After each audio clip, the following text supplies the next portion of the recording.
Bonjour tout le monde, bienvenue dans cette nouvelle vidéo qui est un peu spéciale. Oui, c'est quelque chose qu'on dit souvent sur YouTube, mais dans mon cas, c'est parce que cette vidéo est en réalité un exposé, puisque mon enseignant d'histoire ancienne accepte que l'on fasse nos exposés sous format vidéo. Donc je lui ai proposé de faire celui-ci sous ce format, et du coup, ça sera un contenu purement exposé, donc plus rigoureux au niveau forme que les vidéos habituelles, donc forme au niveau du plan. Par contre ça, il n'y a que vous qui le verrez, et pas l'enseignant dans l'exposé. Bref.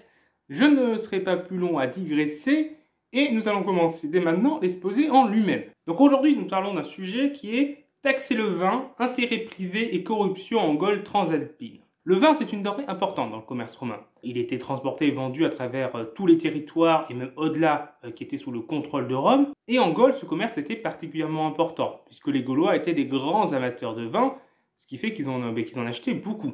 Et en Gaule, une région va être particulièrement importante, c'est la Gaule transalpine, qui correspond à tout ce qui est du coup après les Alpes et tout ce qui est dans le sud, en fait, le sud de la Gaule, donc ça va jusqu'à Narbonne, ce qui va être la région qui va nous intéresser particulièrement, et qui donc était une région qui était à la fois par sa position proche de Rome, particulièrement propice à permettre ce commerce du vin, le fait en plus qu'elle est devenue rapidement une province romaine, donc ça aussi, ça va l'aider à être lié au commerce du vin. Et en plus, plus tard, ça va être une région viticole importante. Donc ça fut vraiment une région qui fut au cœur du commerce du vin avec les Gaules.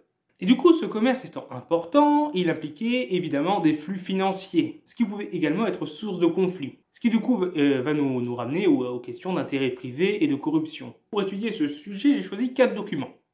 Le premier, c'est un texte qui date de 70 avant notre ère, qui rapporte le plaidoyer de Cicéron, lors du procès du gouverneur de la Gaule méridionale, donc la Gaule transalpine, qui était gouverneur, donc c'était Fonteius, qui était gouverneur de moins 76 à moins 74, et qui était alors accusé de malversation sur la question de la taxation du vin, et il est alors jugé pour cela, et donc c'est Cicéron qui est avocat, qui est chargé de le défendre, qui donc fait un plaidoyer dans ce but. Ce texte donc de Cicéron, qui est un brillant avocat, qui va se démarquer par son talent oratoire, ce qui va lui permettre de disposer d'appui et d'une renommée qui lui ouvrira les voies d'une carrière politique qui va l'amener à devenir même consul en 63 avant notre ère. Il se fit ainsi notamment connaître en faisant condamner un gouverneur coupable de malversation en Sicile, et il sera également impliqué en tant qu'homme d'État dans les différentes guerres civiles qui vont secouer la République romaine. Et de plus, il sera également un auteur qui va publier de nombreux ouvrages en latin, portant essentiellement du coup sur la rhétorique, mais également de la philosophie grecque, puisqu'il va traduire de la philosophie grecque en latin. Ainsi, de nombreux ouvrages de Cicéron nous sont parvenus, et c'est donc un des auteurs qui est souvent étudié sur l'histoire romaine. C'est donc un texte qui est d'un auteur latin contemporain des faits dont il parle. Par contre, déjà, c'est une traduction, donc il y a le biais de traduction, mais en plus, c'est un avocat qui donc cherche à défendre son client, et donc forcément, dans ce qu'il dit, il présente les choses, uniquement les choses qui vont dans le sens de ce qu'il veut démontrer, et il va aussi les présenter d'une manière à avantager son client. Donc ce n'est pas une source neutre. Le second, c'est un autre extrait du plaidoyer de Cicéron, dans lequel il va affirmer la prédominance des Romains dans le commerce gaulois, et du coup, on peut, sur ce texte-là aussi, faire les mêmes remarques pour le premier, puisque c'est extrait du même plaidoyer. Ensuite, le troisième document, c'est une carte qui va représenter par des ronds les différentes trouvailles de pièces, d'un type de pièces qui ont été trouvées dans la région du sud de la Gaule jusqu'à Bordeaux, et donc représenter combien de pièces ont été trouvées dans chaque commune. C'est des pièces qui datent de la fin du IIe siècle et du début du 1er siècle avant notre ère, et qui peuvent permettre de mettre en évidence l'importance des trafics commerciaux dans les différentes communes où nous avons trouvé ces pièces, ou en tout cas dans leurs environs. Le quatrième document, lui, présente deux images. D'un côté, une amphore, et de l'autre, le lieu de fouille où cet amphore et plein d'autres ont été trouvés. Donc ça se situe à Toulouse, qui était donc une ville également importante sur le plan commercial. Et donc, l'importance du fait de trouver beaucoup d'amphores de vin est également un indicateur du commerce du vin. Donc ces 4 documents m'ont paru intéressants parce qu'ils sont liés à la question, soit directement à la question du vin, soit à la question du commerce dans cette région. Et comme le vin était l'une des principales ressources commercées dans la région, ça se lit bien, donc ça me paraissait les documents les plus intéressants à étudier pour ce sujet. Nous allons donc nous demander quel était le rôle des Romains dans le commerce du vin dans la Gaule méridionale à la fin du 2e siècle avant Jésus-Christ et au début du 1er siècle avant Jésus-Christ, ainsi que quels étaient les intérêts financiers qui étaient impliqués dans ce commerce. Pour cela, nous allons d'abord étudier la question du commerce du vin en Gaule méridionale, en observant à la fois les axes commerciaux les plus importants de cette région, puis en questionnant la place qu'occupaient les Romains à travers ce commerce. Ensuite, nous allons nous intéresser aux enjeux financiers en eux-mêmes, soit d'abord par l'étude des flux économiques qui accompagnaient ce commerce, et nous allons ensuite finir par étudier les conflits qui pouvaient avoir lieu autour de ces différents intérêts économiques. Donc, pour commencer, le commerce du vin en Gaule, les principaux axes commerciaux. Le vin de Gaule a d'abord, avant tout, venu d'Italie. C'était une région qui produisait du vin en grande quantité et qui ensuite le transportait dans les provinces de Narbonne, et de là, il pouvait partir vers Toulouse, qui était du coup un autre grand centre commercial de l'époque, puisque les marchandises du coup pouvaient être transportées depuis Toulouse par la Garonne et rejoindre Bordeaux et irriguer une grande partie du sud-ouest. On connaît donc ainsi le trajet qui était emprunté par le vin. Celui-ci arrivait à Narbonne souvent soit par bateau, soit par la voie Dominicia, et ensuite de là, il pouvait remonter une partie par l'Aude, avant d'être transporté sur dos de chevaux ou de mulets ou d'ânes jusqu'à Toulouse, et de là, du coup, il prenait la Garonne. Narbonne est donc une cité qui est au cœur de ce commerce du vin. Narbonne est donc au cœur de la première province romaine en Gaule, province qui a été fondée vers -70 avant Jésus-Christ et donc a eu Fonteius comme premier gouverneur. Et Narbonne elle-même, la colonie de Narbonne, a été fondée en -118. En sachant que la région était déjà sous influence romaine bien avant, en grande partie par le biais de l'Ibérie romaine qui était du coup juste à côté. Narbonne en plus est géographiquement bien située, comme on l'a vu, elle est au croisement de la voie Domitia et de la voie d'Aquitaine. Elle est irriguée, enfin elle est proche d'un port du coup avec la Méditerranée. Elle donne également sur un fleuve, elle a un port fluvial sur l'Aude et qui permet de remonter par la suite à Toulouse. Donc géographiquement, elle est très bien située. La voie Domitia, c'est la voie qui du coup suit toute la bordure méditerranéenne, qui permet donc de relier l'Espagne à l'Italie.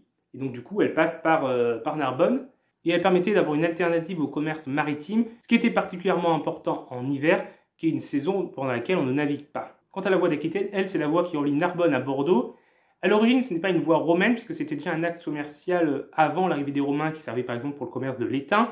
Mais les Romains vont le développer, vont l'améliorer, et mieux l'équiper, et du coup l'utiliser grandement pour le commerce du vin et d'autres types de commerce. Mais cette importance de Narbonne dans le commerce pourrait être mise en doute par le document présentant les pièces de monnaie trouvées, puisqu'on remarque que ces pièces de monnaie à la croix, gauloises à la croix, sont peu présentes à Narbonne, alors que c'est pourtant une ville commerciale importante. Mais cela s'explique par le fait que ces monnaies sont gauloises. Or, Narbonne étant une colonie romaine, ils utilisaient là d'autres pièces, des pièces romaines. Et donc les pièces gauloises, on en trouve du coup quand même, mais en une quantité beaucoup plus petite qu'ailleurs, puisque ce n'était pas la principale monnaie utilisée dans cette ville. Donc cette source, ce document, ne contredit pas l'importance de Narbonne dans le commerce. Importance qui se retrouve également confirmée par des sources littéraires. Donc Narbonne était un des principaux carrefours commerciaux de la Gaule, et elle était reliée à un autre carrefour commercial de grande importance, Toulouse. Nous allons nous intéresser là à l'importance de Toulouse, parce que nous avons un document, le document du coup des amphores, le document 4, qui montre en quoi l'archéologie permet de repérer que Toulouse était importante sur le plan du commerce du vin. Puisqu'en effet, de nombreuses amphores ont été retrouvées lors de fouilles à Toulouse, comme on peut le voir du coup sur l'image, où c'est des amphores qui ont été trouvées sur le site de la caserne Niel. C'est une caserne qui a été construite dans les années 1870 dans une région autour de Toulouse, qui est une région qui est également peuplée depuis longtemps, au moins depuis le Xe siècle avant Jésus-Christ, et donc sur laquelle on peut trouver de nombreux vestiges de ces peuplements, dont du coup ces amphores. On peut donc voir du coup sur l'image que de nombreux amphores ont été trouvés ici.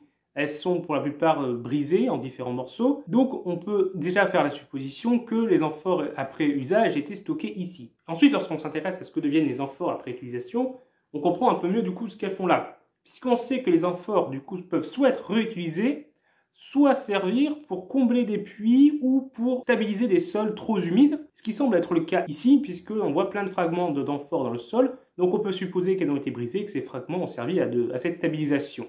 Ensuite, il faut savoir que ce site est loin d'être le seul site sur Toulouse dans lequel on a trouvé de nombreux amphores, ce qui montre l'importance du nombre d'amphores qui ont pu passer dans la région.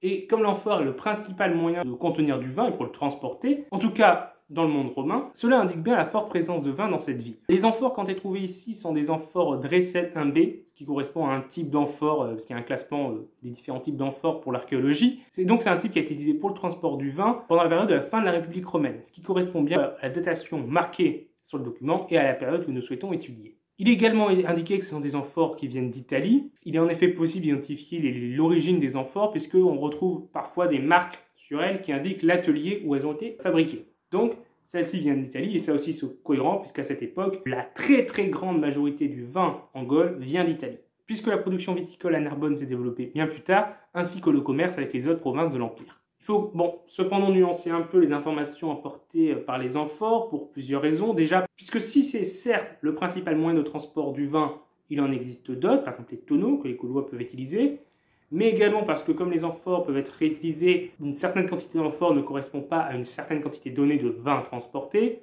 et qu'en plus on ne trouve pas entièrement les trésors archéologiques. Néanmoins, malgré ces nuances, ça reste quand même des indications très importantes. Surtout qu'elles sont confirmées par d'autres éléments, les sources littéraires, mais également du coup le document avec la carte des pièces, que vous voyez, où là aussi vous remarquez, et nous en parlerons de manière plus détaillée plus tard, mais qu'à Toulouse on a trouvé également beaucoup de pièces, qui là aussi est un indicateur d'importance des flux commerciaux. Nous pouvons désormais passer à la partie suivante et nous intéresser au rôle des Romains dans le développement du commerce du vin en Gaule. Les Romains, globalement, tiennent une place très importante dans le commerce en Gaule. C'est évoqué du coup par le second texte de Cicéron que nous étudions, où dans cet extrait de plaidoyer en faveur de Fonteius, Cicéron affirme que nul commerce n'a lieu en Gaule sans que les Romains n'y participent. Il déclare « Aucun Gaulois ne fait d'affaires autrement que par l'intermédiaire d'un citoyen romain ». S'il est vrai que les Romains du coup ont beaucoup contribué au commerce du vin en Gaule narbonnaise et qu'une grande partie des marchandises échangées en Gaule passent par les commerçants romains, grâce à l'importance essentiellement de Rome et de son port dans le commerce méditerranéen, est-ce que nous pouvons cependant aller jusqu'à être aussi catégoriques que Cicéron? Nous allons essayer de voir cela. Globalement, les provinces sous domination romaine voient leur activité économique et commerciale souvent s'accélérer après la conquête. À la fois grâce à une meilleure insertion dans le commerce méditerranéen, dans lequel, du coup, comme on l'a dit, Rome joue un rôle important, donc forcément être plus lié à Rome, ça aide, mais également parce que les Romains vont également investir dans les infrastructures. Il y a un développement des infrastructures, notamment les voies, la voie domitiale, dont nous avons déjà parlé, et qui est citée également dans le premier le premier extrait du plaidoyer de Cicéron, et extrait qui souligne d'ailleurs l'importance de la question de cette voie, et donc de l'importance des infrastructures romaines dans le commerce. Il y a également l'investissement de nombreux notables romains dans le commerce, qui permet à Rome d'être encore plus important dans le commerce méditerranéen, puisque c'est des Romains qui en financent une grande partie. Et donc, si une grande partie du commerce méditerranéen passe par Rome, mais une grande partie du commerce qui arrive en Gaule passe par Rome. Ainsi, l'archéologie a pu essayer de recenser l'origine des marchandises retrouvées à Narbonne, qui sont passées par Narbonne, et on estime qu'environ 85% des marchandises passant par Narbonne venaient d'Italie. Et la ville servait alors de plaque tournante pour les marchandises italiennes à travers toute la Gaule. Néanmoins, certes 85% c'est une large majorité, mais ce n'est pas 100%. Donc il y a bien des marchandises qui viennent d'ailleurs. On trouve par exemple une faible minorité de marchandises venant du reste de la Gaule, qui met à peu près à 3%. Donc ce n'est pas aussi affirmatif que le dit Cicéron. On peut également parler de l'investissement des Romains dans les villes directement, où ils prêtent par exemple beaucoup d'argent aux villes romaines, et donc deviennent des acteurs de l'économie de ces cités. C'est là d'ailleurs aussi évoqué par Cicéron, qui évoque le fait que les Gaulois de la province de Narbonne sont alors grandement endettés, et il affirme également qu'ils sont endettés auprès de citoyens romains. Donc là, il évoque clairement ces prêteurs romains. Ainsi, de manière générale, les territoires sous domination directe ou sous influence romaine voient une grande présence de Rome dans leur commerce. Cependant, la région de Narbonne était déjà un axe commercial avant l'arrivée des Romains. On l'a vu, l'Étain passait par la voie d'Aquitaine entre Narbonne et Bordeaux avant l'arrivée des Romains. Et c'est d'ailleurs une des raisons pour laquelle les Romains se sont installés là, c'est que la région était propice au commerce et qu'il y en avait déjà une activité commerciale. Et du coup, si les Romains ont certes développé le commerce, c'est en s'appuyant sur un commerce déjà existant.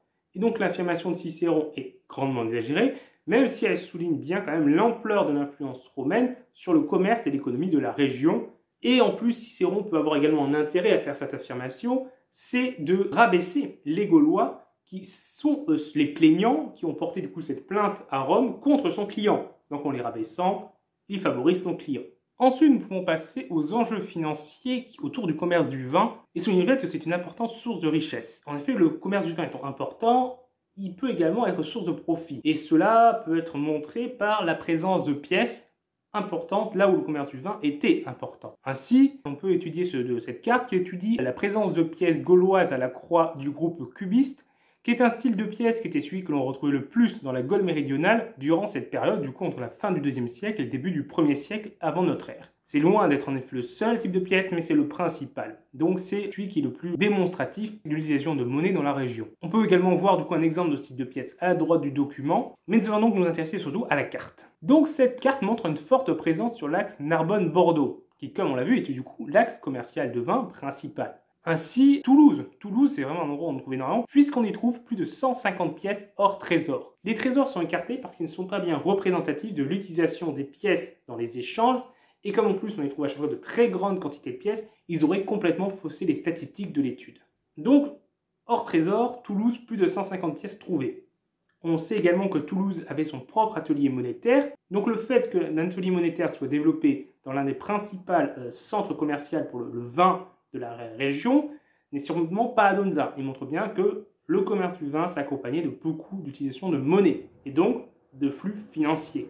Et globalement, si on étudie même au-delà de Toulouse, sur cet axe, il y a vraiment une concentration de communes où on a trouvé des pièces en nombre non négligeable, souvent plus de 10, alors que dans le reste de la région où ces pièces étaient pourtant également utilisées, en dehors de l'axe, on en trouve vachement moins d'endroits où il y a des pièces et en nombre bien plus réduit. Là, c'est pas marqué sur la carte, mais j'ai également comparé avec une carte qui montrait pour l'ensemble des pièces du type à la croix. Et on voit également que l'axe Narbonne-Bordeaux domine également, mais de manière moins nette. Ce qui là peut s'expliquer par le fait qu'on recouvre une période plus large et donc essentiellement une période également antérieure, puisque ce type de pièce a été utilisé dès le IIIe siècle avant Jésus-Christ, donc avant que les Romains n'arrive à Narbonne et ne développe le commerce. Donc, à cette époque, une partie de l'époque concernée par ces pièces, voyait un commerce bien moins important dans la région, ce qui également pourrait être un indicateur pour lier forte présence de pièces à fort commerce du vin. Et là aussi, différentes sources confirment que pour les marchands romains, le vin en Gaule, c'était très rentable, puisque comme on l'a dit, les Gaulois avaient un très fort goût pour le vin. Cela était réputé chez les marchands romains qui du coup leur vendaient à prix fort.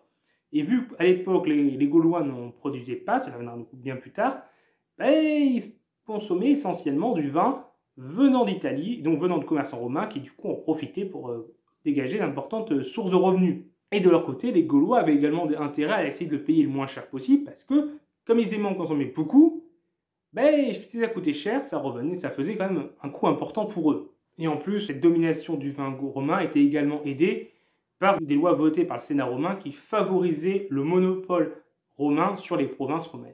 Mais du coup, puisqu'il y a autant d'enjeux financiers, autant de profits à faire, souvent ça entraîne également des conflits.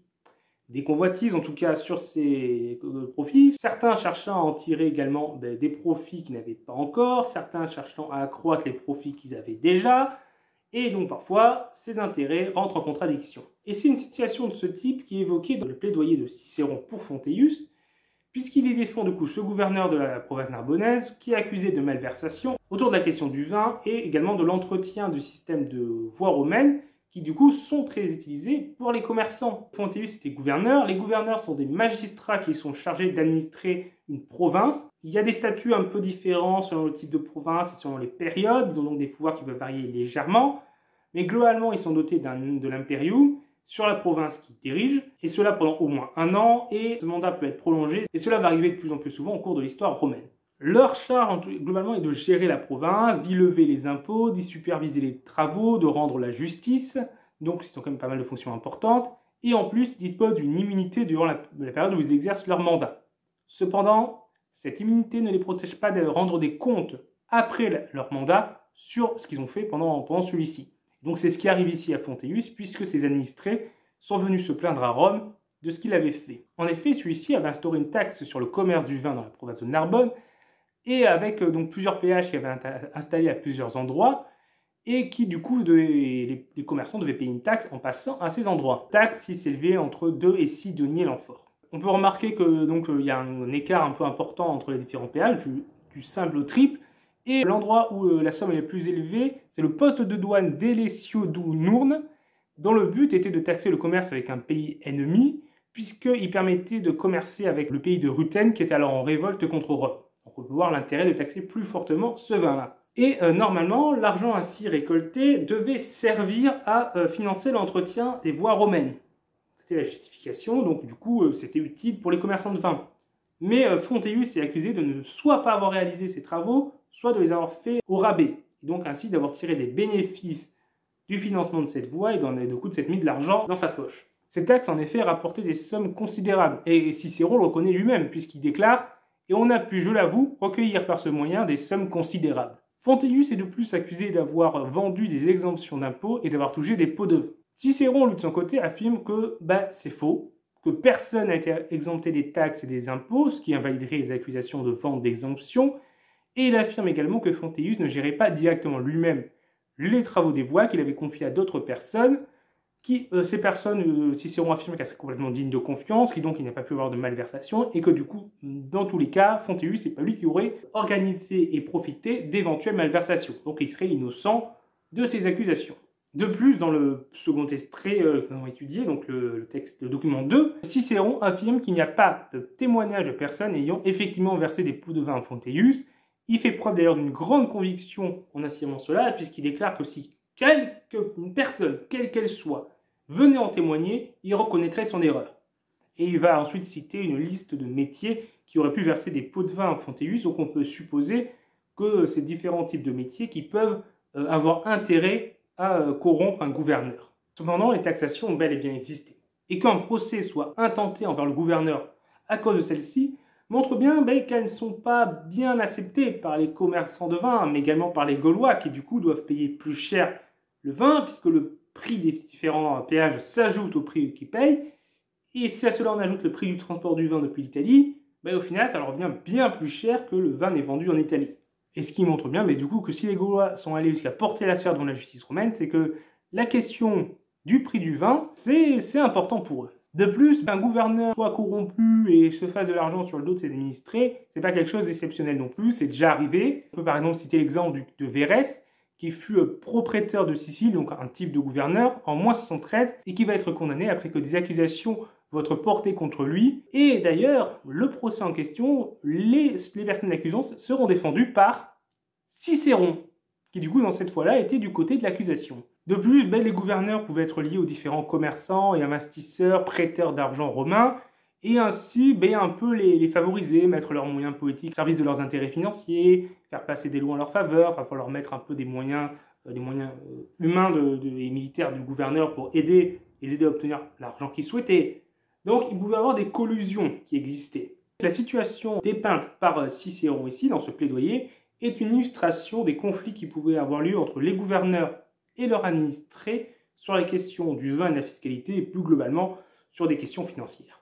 Ainsi, pour conclure, nous pouvons donc voir que la Gaule méridionale fut donc une région importante sur le plan commercial, surtout essentiellement et principalement sur le commerce du vin, qu'il y avait un axe majeur entre Narbonne et Bordeaux où énormément de flux commerciaux et financiers avaient lieu, que les Romains y jouaient un rôle important, même s'ils avaient tendance à exagérer leur rôle, et que du fait de l'importance des flux commerciaux, il y avait des profits et des conflits qui se concentraient dans la région, des conflits du coup entre les acteurs de ce commerce, que ce soit les vendeurs et les acheteurs, et l'État, les pouvoirs publics, qui pouvaient avoir des intérêts différents et qui pouvaient chacun chercher d'influencer l'autre dans un intérêt, et du coup que l'exemple de Narbonne illustre bien l'implication des citoyens et de l'État romain dans l'activité commerciale et économique de sa sphère d'influence, et que les Romains, l'élite romaine, en tirent des richesses. Et cela est aussi vrai dans les provinces directement administrées par Rome que sur les territoires sous son influence. Voilà, donc c'est terminé pour cette vidéo. J'espère qu'elle vous a intéressé, même si elle est sous un format un peu plus différent que d'habitude. On est purement sur une analyse de document, là où d'habitude, lorsque je vous fais un exposé après une étude de document, et je vous parle du sujet du document et pas directement l'analyse de document. Donc là, j'ai essayé de plus le faire, puisque c'est ce que je dois faire pour l'exposer. Donc j'espère que ça vous a quand même intéressé. Si c'est le cas, n'hésitez pas à mettre un pouce bleu et à partager la vidéo, ça nous aide beaucoup. À vous abonner pour ne pas rater les prochaines vidéos. Au revoir tout le monde.